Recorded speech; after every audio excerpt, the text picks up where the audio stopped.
Have you ever felt misunderstood? Like you know you're making the right choice, but everyone around you thinks you're being foolish. It's a tough spot to be in. People might laugh, they might doubt you, but true wisdom isn't about getting applause from others. It's about knowing your path, staying calm, and trusting your own judgment, even when no one else gets it. Success often comes not from being the loudest person in the room, but from quiet confidence and the patience to wait for the right moment. Today's story from a faraway kingdom is a powerful reminder of this very idea. In this kingdom, there was a minister renowned for his incredible wisdom. He was the king's most trusted advisor. Whenever a difficult problem arose, the king would turn to him. No major decision was ever made without the minister's insight, and the king valued his counsel above all else. But, as you can imagine, this close bond didn't sit well with everyone in the royal court. The other courtiers were green with envy. They couldn't challenge the minister openly, but behind his back they whispered and plotted, just waiting for a chance to bring him down. One day, the king called the minister to his chambers.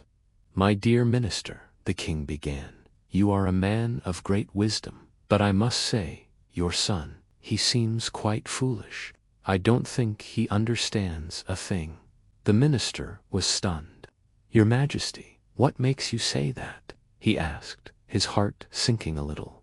The king explained, "Every morning, I see your son among the people, and every single day, I ask him the same question: which is more valuable, gold or silver?" The king paused, a smirk playing on his lips. "And every day, without fail, he answers, silver." As if on cue, the courtiers who were listening nearby burst into laughter, openly mocking the boy. The minister, feeling a wave of embarrassment and confusion, simply bowed and left the king's presence without another word. He went straight home, his mind racing. He found his son and asked him directly, "Son, tell me, honestly, which is more valuable, gold or silver?" The boy looked at his father, his expression calm and steady, and replied, without a moment's hesitation, "Gold, of course." The minister was now even more confused. "Then why do you tell the king every single day that silver is more valuable?" he pressed. A small, knowing smile appeared on the boy's face. "Father," he said gently, "every morning the king holds out 2 coins for me, 1 gold and 1 silver. He tells me to take whichever is more valuable. So, I always pick the silver one." He paused, letting the words sink in. And then, the king laughs and walks away. The minister frowned, still not quite grasping the situation. "But why do you keep picking the silver coin and giving the wrong answer? Today, the entire court was laughing at you." The boy took his father by the hand and led him to his room. There, he opened a small wooden box. The minister's eyes widened in shock. The box was overflowing with silver coins, dozens of them, all stacked neatly. "Where did you get all of these?" the minister asked, completely stunned. "These are the coins from the king," the boy replied calmly. "He gives me one every day." He then explained his simple, yet brilliant, logic. "If I ever take the gold coin, the game is over. The king will know that I understand the truth, and he'll stop asking me. Once he stops asking, I won't get any more coins.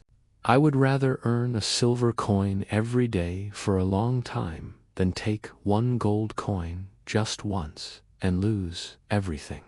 The boy's words were filled with a wisdom far beyond his years. "The king and his court laugh because they think I'm a fool," he continued. "But I know exactly what I'm doing. I'm not just collecting coins. I'm practicing patience. I'm learning to be quiet and think about the long term." That's a lesson not everyone understands in that moment. The minister looked at his son not with confusion, but with immense pride and a newfound respect.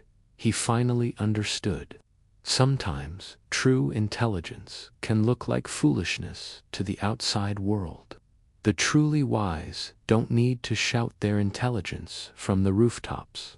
Their results speak for themselves. From that day forward, whenever someone called his son foolish, the minister would just smile to himself. He knew a secret that they didn't. Only those with real wisdom could appreciate the boy's brilliant strategy. In our own lives, we often meet two kinds of people. There are those who do very little but talk a big game, constantly seeking attention and validation. And then there are those who achieve great things but remain silent, focused on their work. The minister's son was a perfect example of the second kind. He quietly made smart decisions for his own benefit without needing to show off or prove anyone wrong. He stayed laser-focused on his long-term goal, knowing that with time and patience, the truth of his wisdom would become clear. So, here's the lesson for all of us. If you know deep down that what you're doing is right, let people say what they want. Let them laugh, let them doubt. One day, your results will speak so loudly that their opinions will fade into silence. This story teaches us that wisdom isn't about getting likes or seeking approval. It's about understanding the incredible power of patience, humility, and long-term thinking. It's about enduring misunderstanding without losing sight of your ultimate goal. The minister's son knew that the biggest prize wasn't the immediate gold coin, but the steady stream of silver that came from patient, consistent effort. In our fast-paced world, where we're all conditioned to want instant results, this tale is a crucial reminder. It encourages us to trust our own judgment and stay committed to our path, even when it's the lonelier road. Remember, true wisdom isn't about being flashy or loud. It's about making the right choices, staying calm under pressure, and having the courage to see your plans through to the end, no matter what anyone else thinks. If this story resonated with you, I'd love to hear your thoughts in the comments below. What's a time you had to trust your gut even when others didn't understand? Sharing these stories helps us all learn and grow. Thanks for watching, and if you enjoyed this, please consider liking this video and subscribing for more content that makes you think. Until next time.